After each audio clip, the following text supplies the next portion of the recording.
Hello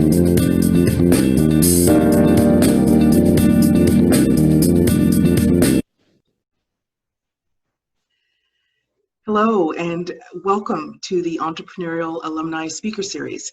I'm Carrie Williams, Associate Director of Alumni Events in the Alumni Engagement Department at York University, and I'd like to extend a warm welcome to all of you in the audience today.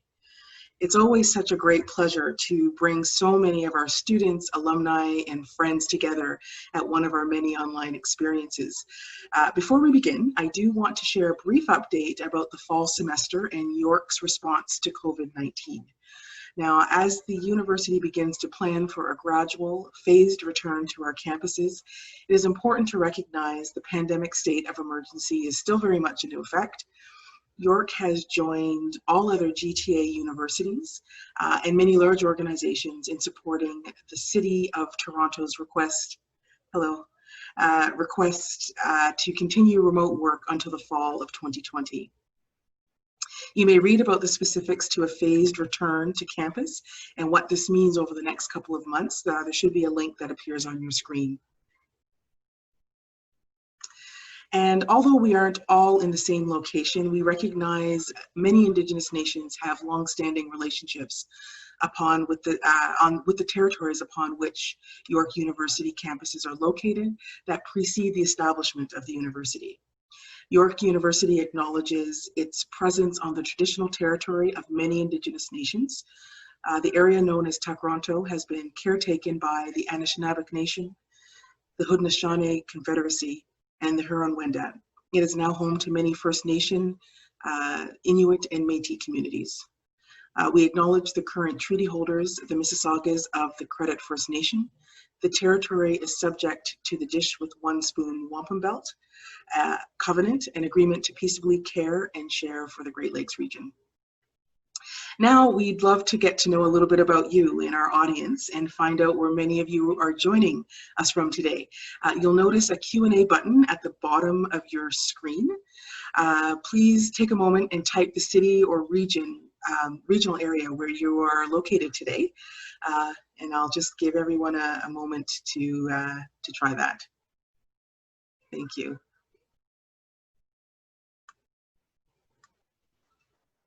Okay, we see some responses here. It's great. Okay, so lots from Toronto, Yellowknife, Brampton, Calgary, Delhi, India, Richmond Hill, King City. So we have lots of representation. Thank you so much for that. It's always helpful to know where people are joining us from, and it's one of the really I guess silver linings of this circumstance that we're able to connect from all around the world, and lots of people from Toronto joining us. Welcome. We're really, really pleased to have you all here virtually. This webinar is part of our highly successful Entrepreneurial Alumni Speaker Series, which is actually a partnership between two areas of the university, Innovation York and Alumni Engagement. Our goal with this series is to highlight some of the outstanding entrepreneurial alumni who attended York and to give them the opportunity to share their journey, their insights with you, discussing their experiences as entrepreneurs, exploring their successes, their failures, their lessons learned. We're so pleased to be able to bring this event online during this time and introduce the first of our three-part at-home series. We hope to inspire and educate a generation of entrepreneurial-minded changemakers to embark on their own journey through this series. Now, we'd like to welcome Diana Senhussein. If you can join me on screen here. There she is. Hi, Diana. Hi. Diana is the Marketing and Events Coordinator for Launch YU, and she will introduce the new at-home series, as well as today's guest speaker. So welcome, Diana, and over to you. The floor is yours. Thanks, Carrie. Well, for those of you who don't know, Launch U is the on-campus entrepreneurship unit within Innovation York at York University. We offer an array of programs, free services, and events to support not only students, but alumni and external community members as well. For 2 years now, we've invited some really inspiring and engaging speakers to share their story with you. Today, we are really excited to bring this series at home. But before we begin, I'd like to find out more about you. Are you actively working on a venture, or do you have a business idea that you would like to pursue? You'll see that poll question appear on your screen. I'll give everyone a moment to respond, and I see some responses coming in. Wow, it seems like majority of you are. So we'll close the poll in a few seconds. From right now, okay, great. So yes, you should see the results on your screen. We have 68% of you that are currently working on a venture or even just have an idea that you like to pursue. So I feel like this event will be very relevant to you right now. And it's so wonderful to see so many entrepreneurs with us today. Whether you're an active entrepreneur or even just a hopeful one, we hope to do one thing today. And that is to spark something within you. A new thought, maybe a new way of thinking, perhaps a new way of doing something. Even if it's just one thing, we want you to take away something new. Entrepreneurship is no easy road, but the more that we engage with our community, the more that we open our eyes to the possibilities. The format of this new virtual series encourages this engagement, with one half of the event focused on our speaker sharing their story, and the other half focused on your participation. In fact, we've pre-selected a few audience members to participate in our entrepreneurs panel. These individuals will have the opportunity to join our speaker on screen and ask their question. We'll also give you the opportunity to ask your own questions using the Q&A button at the bottom of your screen. Please feel free to type in your question at any time. If at any time you need help, please feel free to use the same Q&A button as well. Our team is ready to help you. And for those of you watching live on Facebook, feel free to submit your questions using the comments section in this video, and the team will send them over my way. Now I'd like to introduce our speaker, Richard Reiner. Since completing his PhD in philosophy at York University, Richard has spent his time growing and successfully exiting a series of high-tech companies, including PasswordBox, Enomaly, and Assurent. Today, he is the executive chairman of dfuse, the leading blockchain platform company, and chairman of Cybeats, a venture-funded company in cybersecurity. I'd like to welcome you, Richard, to our event, and I will leave it to you to take it away. Thank you. Thank you very much, Diana, and thank you, Carrie, and thank you, everybody who's here and online today. It's great to see such an entrepreneurial audience. What I've got for you today is a really short presentation, about 15 minutes, and I'm just going to try to cover a few things. I'll speak for 1 minute or less about who I am, just so you have some idea of the perspective that I bring to the other stuff. I'll tell you a few short stories from some of my entrepreneurial ventures, including one that I don't think I've ever talked about publicly before, so we'll see how that goes. I will even try to draw a few conclusions from some of the stories. And then as Diana said, we have some questions that I'll try to answer afterwards. So, who am I? I'm a person who spent the last 25 years building tech startups. They've all been based in Canada. I've built and sold. It depends on how you count, but if you count the ones I founded, the ones I joined as CEO, the ones where I've been executive chairman or other sorts of roles, I've built and sold something like 6 companies. As Diana just mentioned, I'm involved in a few more. The companies that I've built in the past are now part generally of some very big companies out in the world. PasswordBox is part of Intel. Enomaly today is part of Dell. Assurent is part of Trend Micro. Elliptic became part of Synopsys, and it goes on. I won't try to run through all the small print on the slide. It's all on LinkedIn if anyone is deeply curious about the uninteresting subject of my personal life, my professional life. So let's get on with what is hopefully the more interesting part. This is a story that I don't think I've ever told in public before. This is the story of my first entrepreneurial venture. I mean, other than making and selling some trinkets in elementary school, this is the first one of any kind of seriousness. And it was in the end a complete flop and failure. So kind of an interesting story, I hope. The company was called portaprompt. The time frame in which this takes place is the early days of the first PC revolution. This is not the internet revolution, not the .com era of the mid-90s. This is the PC era of the mid-80s, when people were first getting home computers. And I had a very good friend by the name of Mark, and he worked in the audiovisual industry. He was involved in doing the lighting and sound and such things for big public events. For awards shows and some kind of corporate events and all kinds of things. And the speakers always had a device called the teleprompter, and they still do today. But at the time, teleprompters were $25,000 pieces of equipment. They were complicated, they were specialized, they were sold by just a handful of companies. And we had the idea that you could take these PCs, which existed by then in kind of a suitcase form. It wasn't a laptop that you could put on your desk and open up. It was kind of too big for that. It was the sort of size of a suitcase, and the front came off, and that became the keyboard, and the whole thing probably weighed 10 kilos or more. And they were selling for something like $5,000. And we thought probably if we wrote some software, one of those could do the job of a teleprompter, and you could do the job of a $25,000 gizmo for $5,000 plus our software. And so that would be awesome, and we would make money, and everybody would have a better solution to their teleprompting problems. And it wasn't easy. It turned out that a 4.77 megahertz CPU, and that's less than 1,000 times, less than 1,000th of the power of the CPU that's in your laptop today. Turned out that couldn't actually scroll text very nicely. We had to do all sorts of low-level hardware hackery. We reprogrammed the DMA controllers, if that means anything to anybody. But we got it to work, at least technologically. We had a working technology. We had a teleprompter that only took $5,000 worth of hardware, not 25. I thought that was awesome. And I decided to go back to school.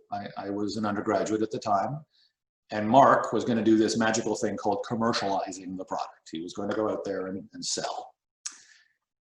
And that just didn't work. I mean, what we learned is that this concept of commercialization that you see sometimes is really very misleading, that the work really begins after the technology is complete.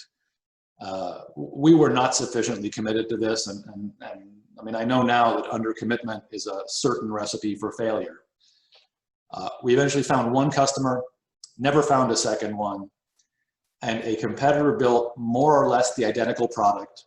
They launched it after we launched ours. It did the same thing. It was arguably not as good as what we had built, but they were pretty committed to it. They didn't try to go back to school and do multiple things at the same time and hope for the best. They eventually became more than $100 million company before they got acquired. So that was a big flop, but well, it was a fun technology project, and it was at least a learning experience. So that's the story of portaprompt, and happy to tell people more about that afterwards if they're interested. But anyway, it's kind of fun for me to be able to talk about that in public for the first time, which I've never done. The second is a very different kind of story. This is about my first company that actually succeeded. This is about Assurent. The time frame is the early 2000s.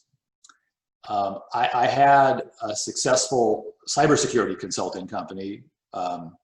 We were doing consulting. We were helping people test the security of their environments, of their systems, of their products. We basically did a bunch of technical work and wrote reports and got paid for it. But we realized that it's very difficult to grow in a consulting company. If you want to sell more product, well, first you have to hire more people because your people are your product. And then your product goes home every night, and your product might decide to move to Borneo, and all sorts of things like that can happen. So we had an idea for a software product we could build that would help us grow. So the situation was that the hackers of the world, they weren't attacking operating systems of servers anymore. They were starting to focus on the e-commerce applications that everybody had built. As consultants, we were already helping customers fix those things. And we imagined a product that protected those applications automatically, a thing called a web application firewall that later became an important product category and still is today. And we arguably had the very first one of that kind in the world. So we hadn't heard of customer development. Steve Blank's book, Steps to the Epiphany, hadn't been published yet. If anyone is building a business and hasn't read that book, please, you should. I strongly recommend it. But we did basically what Steve recommends. We didn't just go heads down and build the thing. First, we left the building. We talked to prospective customers. We had pretty good access to the chief security officers at some big companies, at banks and telcos. And we went out there and asked them, if we built this thing that would automatically protect your web applications, is that a big problem? Is application security a big problem for you? We even asked, how much would you spend to make that problem go away? And we got answers that made us very happy. We got answers that, we interpreted to mean that these were enthusiastic customers who would line up to pay us big money to buy this product if only we could build it. So we did. We went all in here. We had piled up a little bit of money in the company. We invested it all. We did the R&D, we built out the product, we filed for patents, we built the best user interface we could. A year later, we had this thing we named Assurent. It was perhaps the first web application firewall in the world. And so we went back out to those same customers and we said, okay, here it is, give us the money. And we almost immediately realized that something was seriously wrong.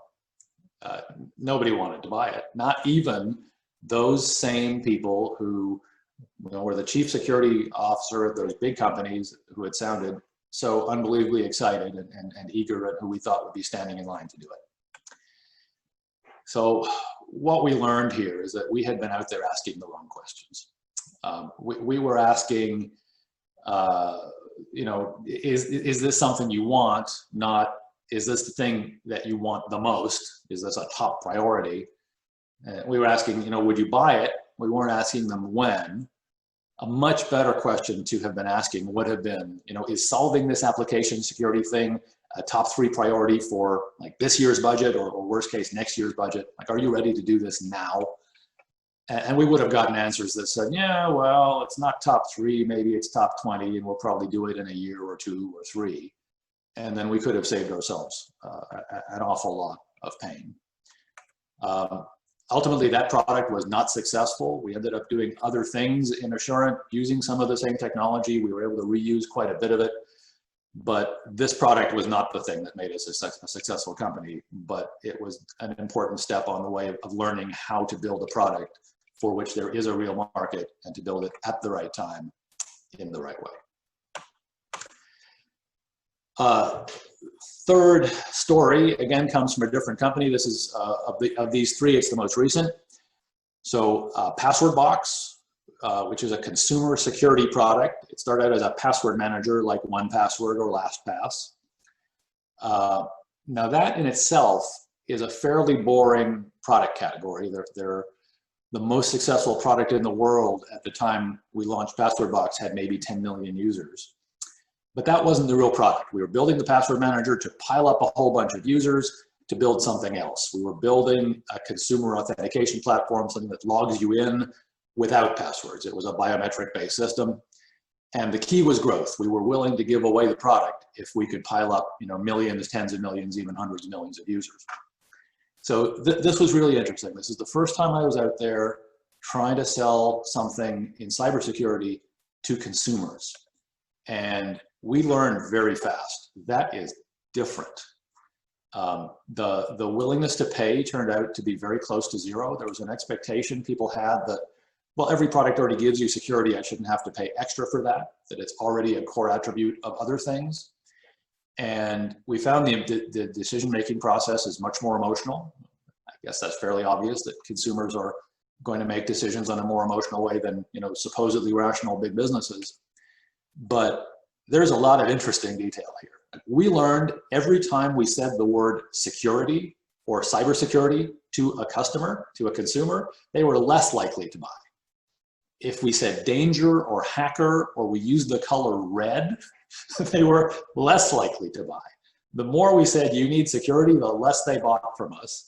And we eventually learned, make it green, the color green. I'm not talking about making it eco, although that's a good thing too, but make it the color green, present it to consumers as easy and convenient. It eliminates hassles. Don't talk about hackers, don't talk about security. And that's how you get consumers to buy a cybersecurity solution, which it kind of blew my mind. The only way to sell cybersecurity to that market is don't even talk about it.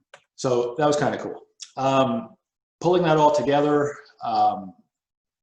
you know, fairly obvious, I guess, that every tech startup is different, that each one has its own problems. I mean, I've told you stories that come from 3 different companies. They're in 3 different eras. They were at 3 different stages of their own development. I've run 3 or 4 other companies. I've been involved as a board member or an advisor or whatever with another 10 or 15. And I can tell you, you know, I think it's Tolstoy that said, you know, all happy families are the same, but every unhappy family is different.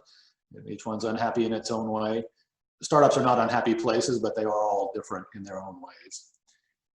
Depending on the company stage, on the market they're addressing, on the conditions in that market, on the particular talents and blind spots of the founders. But in spite of all that, there are some common things and there are some common solutions to those problems. And I believe really strongly in the customer development kind of methodology. Steve Blank has written about that. Eric Ries has written about that. The Eric Ries book is probably an easier read, but it's based on the work that Steve did. And then finally, you know, after, I guess I counted up when I was making this slide, I can count 14 companies that I've had some kind of significant role in, not counting the big ones that acquired us.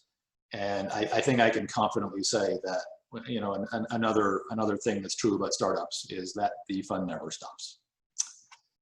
So that's it. Happy to answer the questions from the panelists, and if anyone wants to get in touch, my coordinates are up there. It's just my name on LinkedIn, or just RR at CC Stratus, which is just my own investment company, and would love to hear from you. Thank you so much, Richard. That is really an amazing story. 25 years, 14 companies. You've been busy. I'm bad at doing nothing. Exactly. But I think what you shared is really valuable to our group, especially now that we know so many of you are entrepreneurs or even thinking about starting your own business. But what I'd like to do now is invite our entrepreneurs panel on the screen because I know they have lots of questions for you. So I'd like to welcome our panel today. If you can turn on your screens so I can see everyone's faces. Perfect. You can all wave. So we've got Ash Beji. He's the founder and CEO of quantum computing tech startup Coherent. He actually just won Startup Fest's $100,000 Best of the Fest investment prize. He's also an entrepreneur currently enrolled in our Launch You Accelerator program. You can wave to everyone. And we also have Frank Bunn, who is a 2-time entrepreneur that is currently enrolled in our Launch You Accelerator. Oh, sorry, that was Ash. Sorry, a 2-time entrepreneur that's currently working on an assessment tool that uses AI to help diagnose sports concussions. And last but not least, we have Malia Mustafa. She's a 3rd-year BCom student majoring in accounting at York University. And Malia is also the co-president of EDA, which is a student club at York University. So welcome, everyone. So Ash, we'll start off with you. You can go ahead and ask your question for Richard. Perfect. Thank you, Diana. So I'll open with, I do know what you meant when you said reprogramming a DMA controller, and talking about an engineering grand challenge is actually something that my question is about.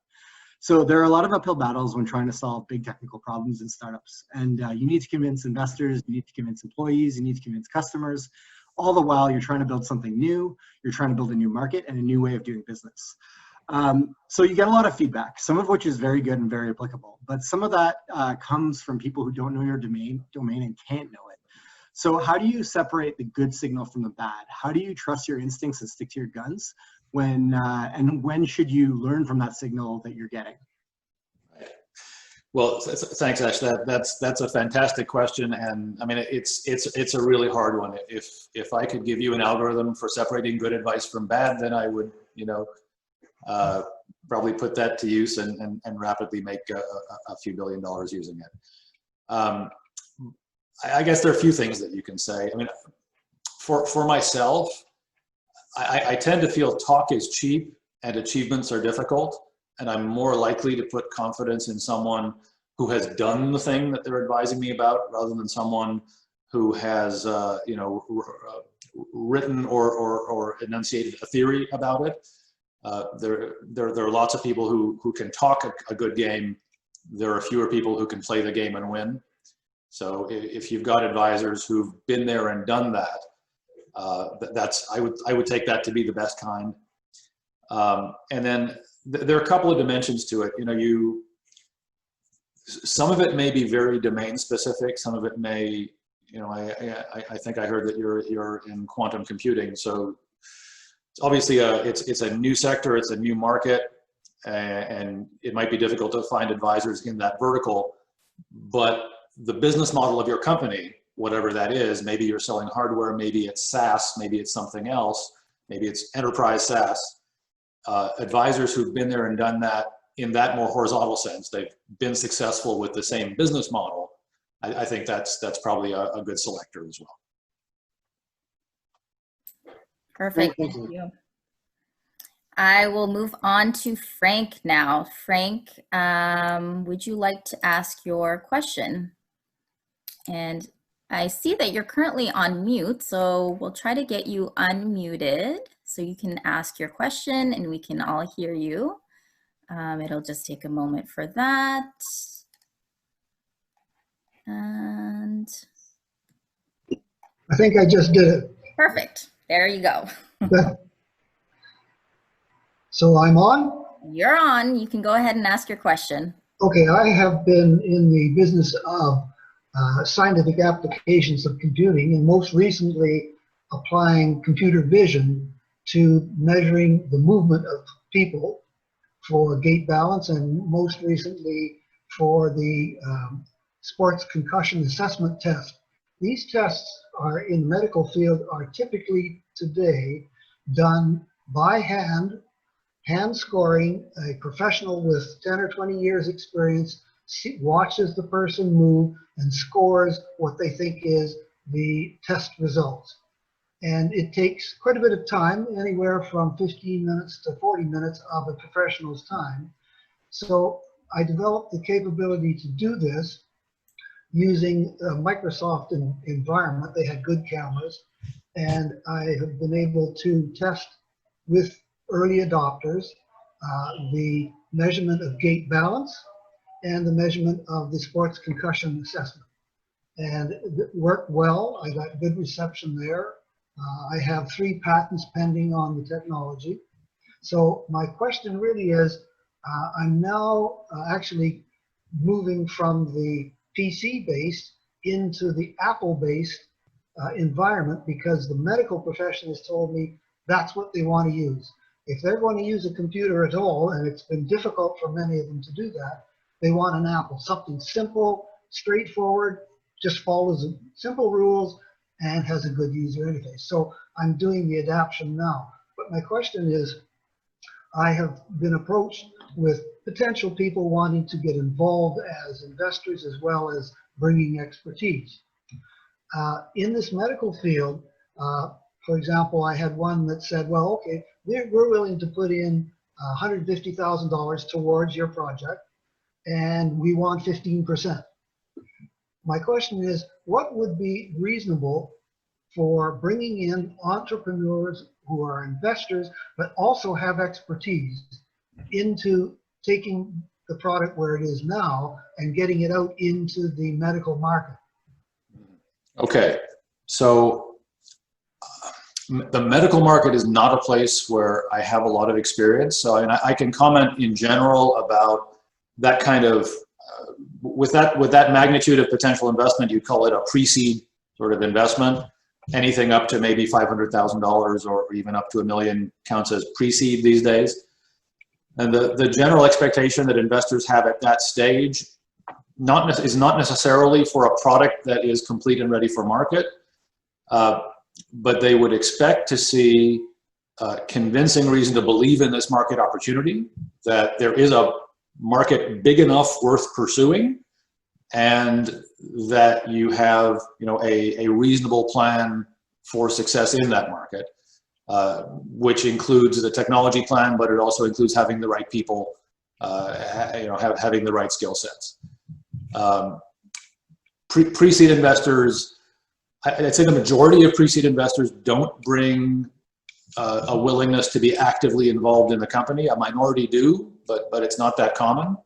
So if you're looking for someone who's got operating expertise in the medical field and wants to write a check and wants to, you know, help actively participate in the company, someone like that might want a fairly substantial equity percentage, because it's a fairly rare bird that you're talking about. Thank you so much for your question, Frank. I'd like to welcome Malia to ask her question now. Hi, Richard. So I was actually very interested about your first product, even though it didn't work out. My question to you was, how did you market your teleprompter while at portaprompt? Do you think that you would have a better success rate or a different turnout if you were to product it differently? Oh yeah, I mean, how did we market it? The short answer is really badly. I didn't do anything. I built the technology. I spent 3 or 4 months locked up in a tiny room full of computers and built the thing. Mark was supposed to be the commercial guy. This whole structure is wonky and unworkable, and it was misconceived. It was just a sign of you know, our ignorance as first-time entrepreneurs, and in an era when information about, you know, what realistically you need to do to make a company successful was much harder to come by than it was now. I mean, today you can read all sorts of entrepreneurial blogs. You can follow VCs on Twitter.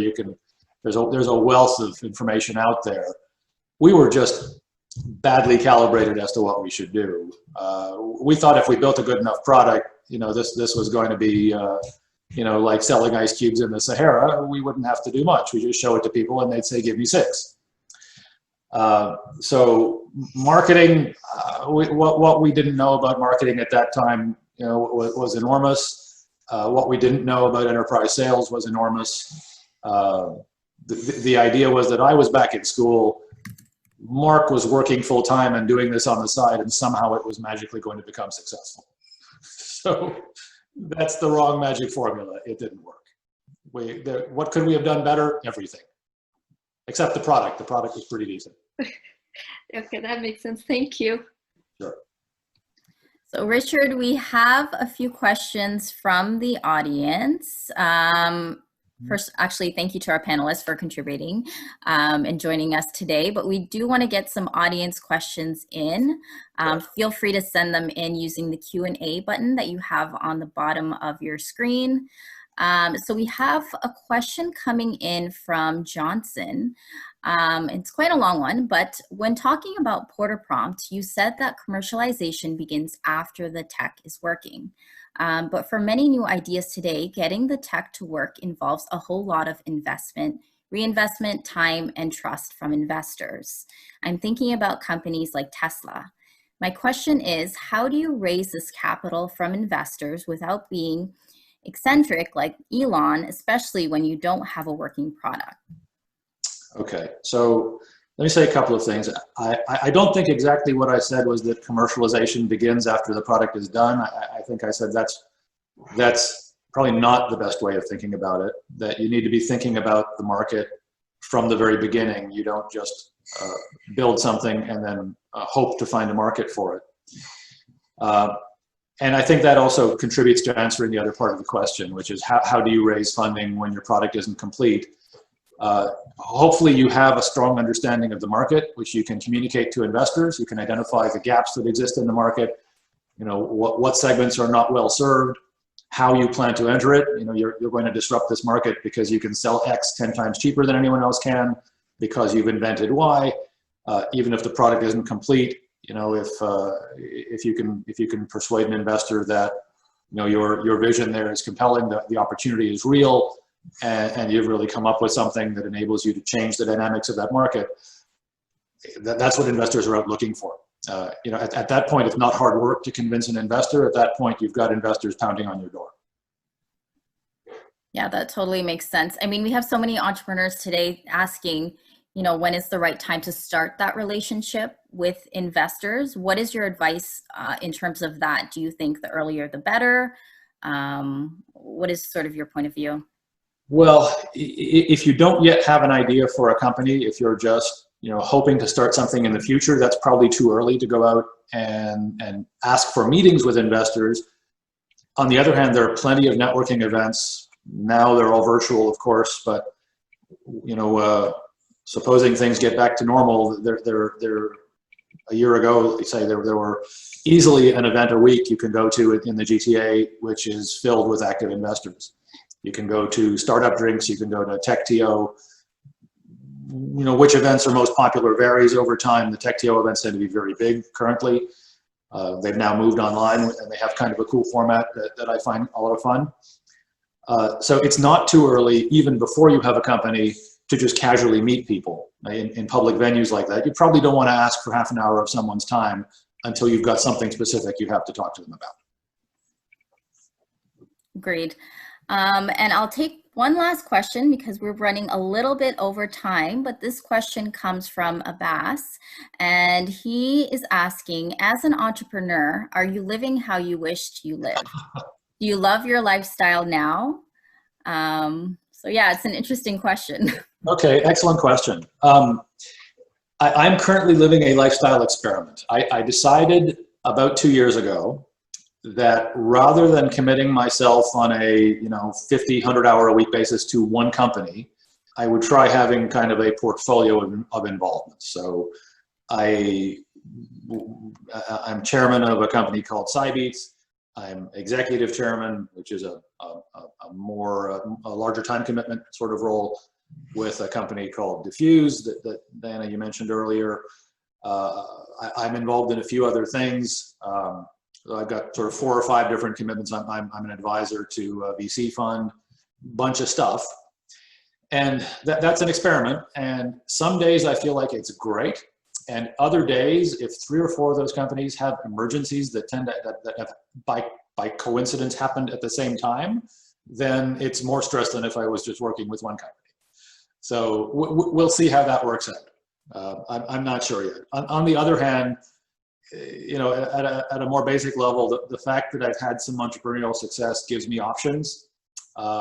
Certainly de-stresses some aspects of life. I don't have to worry about how I'm going to pay the mortgage, and it's a very nice feeling for sure. And I know that I mentioned that was the last question, but I want to squeeze one more question in because I don't want to leave anyone out, but this one is coming from Matthew. You mentioned giving away the product for free in order to acquire a customer.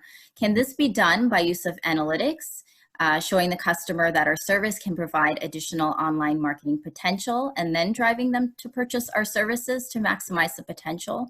What is your advice for that? So, there are many different potentially successful go-to-market strategies.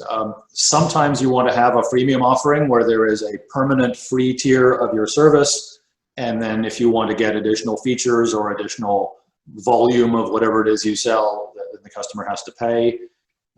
Other times you simply offer free trials.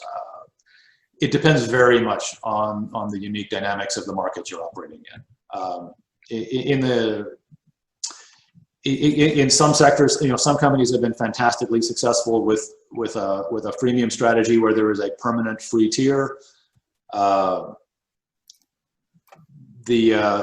notion of, rather than giving away something, you persuade the customer by showing them some level of analysis, by giving them analytics about how effective it is. Yes, I mean, in plenty of spaces there is no free offering, and you persuade the customer by other means. Depends on your market, depends on the buying patterns, depends on many, many things. Certainly that can work, depends on your market. And this is the absolute last question, I promise you, but they keep coming in, and I really want to get as many questions as we can in. So I do apologize for those joining. Feel free to jump off if you have other meetings, but hopefully you can stick around for the last question. How did your studies and time at York contribute to your entrepreneurial ventures? And this is coming from Susie Lee. Okay, so I did my PhD in philosophy. And that's obviously not something that you can take and apply directly in the business world. I spent a lot of time actually doing mathematical logic with some people from the math department, some people from York, some people from U of T. And I mean, I often kind of flippantly say that mathematical logic is the only thing you can study that is actually worse than useless. Because on the one hand, doesn't have a practical use, and on the other hand, it causes people to make jokes about your pointy ears or something. I mean, that's meant to be funny, but I don't really mean it. Honestly, I think an education, whether it's in philosophy or something else, teaches you the disciplines that are needed to think through problems, to be sufficiently autonomous, that you take responsibility for confronting whatever challenges face you. I think if I had tried, skipping education and going straight to start a business, I doubt I would have had the success that I've had. There are people who've done that. I think those are probably different kinds of businesses. Mine have always tended to be a little bit cerebral. We're developing novel algorithms for doing new things, and there are difficult intellectual problems there, and you kind of got to learn the wherewithal for solving them. So to me, it's been very important. Thank you so much. And I think that's all the time we have for questions today. So hopefully we got to your question. If we didn't, feel free to email them. I can send them over to Richard, and maybe we can send an email answer over to you guys. But Richard, I'd like to thank you so much for sharing your story with us today. I found it really valuable myself. So hopefully all of the viewers did as well. So thank you very much. My pleasure. Thanks, Diana, and thanks, everybody. I'd also like to thank you all for joining us today as well as Alumni Engagement for working with us to showcase the very best in entrepreneurship here at York University. Feel free to share today's talk with your friends. It will be posted on our social media channel. So we ask that you share that event and share the recording. We also have a quick 1-minute survey, which we will put in the chat box, and I will be emailing as well. So please take the time to let us know how you felt about today's event, and if you have any recommendations on how we can improve. Be sure to join us for the next event in the series, taking place live 2 weeks from now on Thursday, August 6th at noon, featuring the founder and CEO of the Fight to End Cancer. She's also the owner of Kingsway Boxing Club, Jennifer Huggins, and we hope to see you all there. Thank you. Bye.